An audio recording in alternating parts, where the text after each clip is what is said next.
I'm from Pakistan. Say Pakistan. Pakistan. Zindabad. Zindabad. Zindabad. Thank you.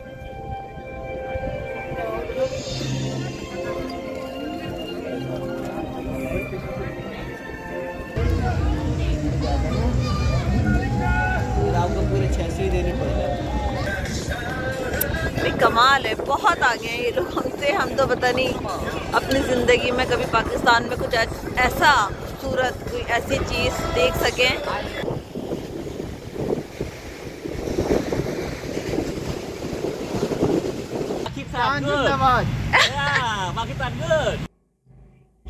Hi, this is जिया खान और आज की ये special video specially आप लोगों के लिए, क्योंकि इसमें आपको मैं दे रही हूँ बहुत सारी इंफॉर्मेशन रिलेटेड ट्रैवलिंग कि किस तरह से आप ट्रैवल कर सकते हैं। मैं बहुत सारे मुल्कों का विज़िट कर चुकी हूँ, बहुत मेरी ट्रैवलिंग रही है और 19-20 मुल्क मैं देख चुकी हूँ। तो मेरे जो दोस्त हैं, मेरे इर्द गिर्द जो लोग हैं, वो अक्सर ये सवाल करते हैं कि जिया आप किस तरह से ट्रैवल करती हो, किस तरह से प्लानिंग करती हो। उनके कुछ सवालात होते हैं जिनका मैं आज जवाब दूंगी, जैसे कि आप कौन से मुल्क में ट्रैवल करना पसंद करती हैं, आपका ट्रैवलिंग बजट क्या होता है, आप वीज़ा कैसे हासिल करती हैं, एयरलाइन कौन सी लेती हैं, और इसी तरह के और बहुत सारे सवालात। तो वन बाय वन मैं आज आपको सारी डिटेल में बताऊंगी चीज़ें कि किस तरह से आपने ट्रैवल प्लान करना है। तो जी सबसे पहले तो आपने ये डिसाइड करना है कि आपने किस कंट्री का विज़िट करना है, नंबर 1। एंड नंबर 2, आपने उसका वीज़ा कैसे हासिल करना है, क्योंकि आप किसी भी मुल्क में जाते हैं तो आपको वीज़ा चाहिए होता है। तो मैं जा रही थी वियतनाम, तो मैंने वियतनाम का वीज़ा कैसे लिया जी। वियतनाम की आसानी ये है कि आप ऑनलाइन वियतनाम का वीज़ा अप्लाई कर सकते हैं और 2 से 3 दिन में जो है आपको वीज़ा ऑनलाइन मिल जाएगा ईमेल के थ्रू। और जो वियतनाम की वीज़ा फ़ीस है वो है $25 और डिस्क्रिप्शन में आपको जहाँ से वीज़ा मिलेगा उसका आपको लिंक मिल जाएगा। उस वेबसाइट पे जाके आप ऑनलाइन वीज़ा अप्लाई कर सकते हैं। अच्छा जी, नंबर 3 ये होता है कि जी आपने फ़्लाइट कब बुक करवानी है और कौन सी एयरलाइन से। तो जी थोड़ा सा आपको स्मार्टली प्ले करना होता है, क्योंकि अगर आप फ़ौरन ही जिस दिन आपकी फ़्लाइट है उससे 1 हफ्ता 10 दिन पहले फ़्लाइट लेंगे तो वो बहुत महंगी होंगी। तो मैं क्या करती हूँ, तकरीबन 1.5 से 2 महीने पहले ही अपनी फ़्लाइट जो है बुक कर लेती हूँ।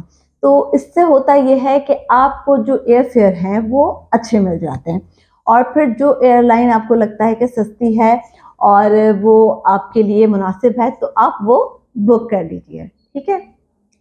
अच्छा, अब नंबर 4, अगर आप कहीं ट्रैवल कर रहे हैं तो आपको बनानी होती है आइटिनरी, यानी कि आप कितने दिन के लिए जा रहे हैं, आप क्या एक ही शहर जाएंगे या जो जिस मुल्क में आप ट्रैवल करते हैं वहाँ के डिफरेंट सिटीज़ आपने देखने हैं। तो जब मैंने ट्रैवल प्लान किया वियतनाम का और मेरे पास थे 10 दिन, ठीक है। 10 दिन में मैंने प्लान किया कि मुझे वियतनाम के कितने शहरों में जाना है। तो जी मैंने डिसाइड किया कि मैं जाऊंगी दानांग फॉर 3 डेज़, मैं जाऊंगी हुआइन फॉर 1 और 2 डेज़ और इसके अलावा 2 दिन में जाऊंगी एक बहुत ही खूबसूरत वहाँ पे बीच है, वाइट सैंड बीच, जो कि मुइन है। तो जी मैंने इस तरह से प्लान किया और जो मेरे बाकी दिन हैं 3 या 4 वो मैं गुजारूंगी साइगॉन में। तो इस तरह से आपने भी एक अच्छा सा ट्रैवल प्लान बनाना है और जो भी आपकी डोमेस्टिक फ़्लाइट्स हैं वो आपने बुक करनी है। जब आपका वीज़ा लग जाए उसके बाद आप साथ साथ अपनी डोमेस्टिक फ़्लाइट भी पहले बुक कर लेंगे। उससे होगा ये कि आपको फिर वही बात है कि जितनी जल्दी आप फ़्लाइट बुक करेंगे उतने अच्छे आपको एयर फेयर मिलेंगे, वरना रेट बढ़ते जाएंगे। अच्छा जी, उसके बाद जो नेक्स्ट स्टेप है वो है कि आप जिस कंट्री में जाते हैं वहाँ पे आपने स्टे कहाँ करना है, आपका जो होटल है वो क्या होना चाहिए। और होटल में भी फिर आपको देखना पड़ता है कि लोकेशन क्या हो, वो मैटर करती है। तो मैं नॉर्मली जो अपने होटल बुक करती हूँ वो agoda.com से करती हूँ। उससे होता ये है कि आपके पास बहुत सारे ऑप्शंस आते हैं, तो आपको जो सही ऑप्शन लगता है उसको आप चूज़ कर लेते हैं अपने बजट के हिसाब से। अच्छा, उसके बाद नेक्स्ट स्टेप ये होता है कि आप जब भी किसी मुल्क में ट्रैवल करें ना, तो देखें कि वहाँ का वेदर कैसा है, क्योंकि अगर आपको वेदर नहीं पता होगा तो फिर आप किस तरह से पैकिंग करेंगे, अपना सामान रखेंगे, क्योंकि आपने कपड़े जो पहनने होते हैं वो ले जाने होते हैं। सर्दी है तो डेफिनेटली उस हिसाब से, गर्मी है तो उस तरह से।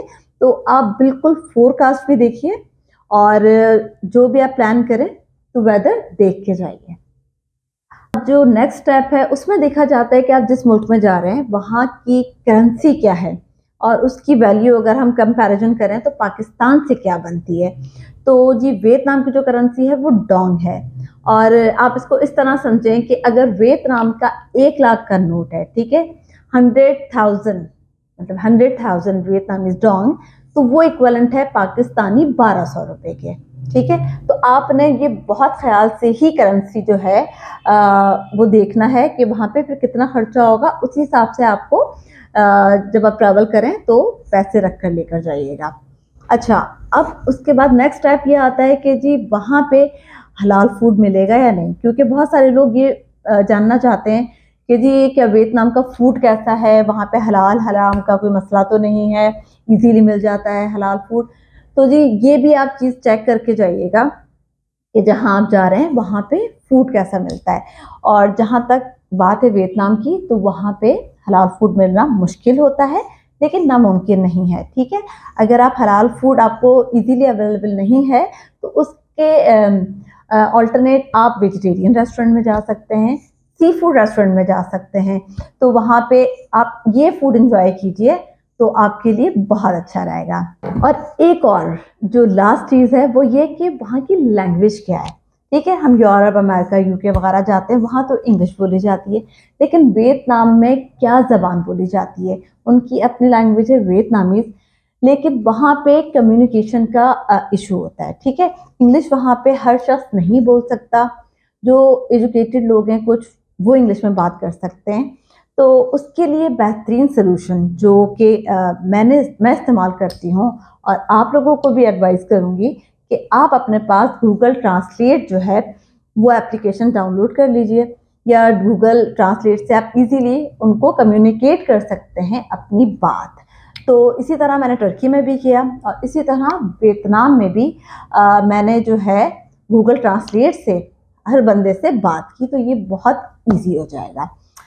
तो जी ये था एक पूरा प्रॉपर ट्रैवल प्लान कि जब आप किसी मुल्क का ट्रैवल करें तो किस तरह से और क्या क्या चीज़ें आपके जहन में होनी चाहिए, और इन सारी चीज़ों को अगर आप लेके चलेंगे 1 बाय 1 और अपना ट्रैवल प्लान करेंगे तो मुझे उम्मीद है कि आप बहुत अच्छा ट्रैवल या अपने बहुत अच्छा जो आप ट्रिप करेंगे वो एक अच्छा ट्रिप होगा। और मुझे उम्मीद है कि ये जो मैंने आपको सारी बातें बताई, अगर आप कोई ट्रैवल प्लान कर रहे हैं तो इन सारी चीज़ों को मद्देनज़र रखेंगे।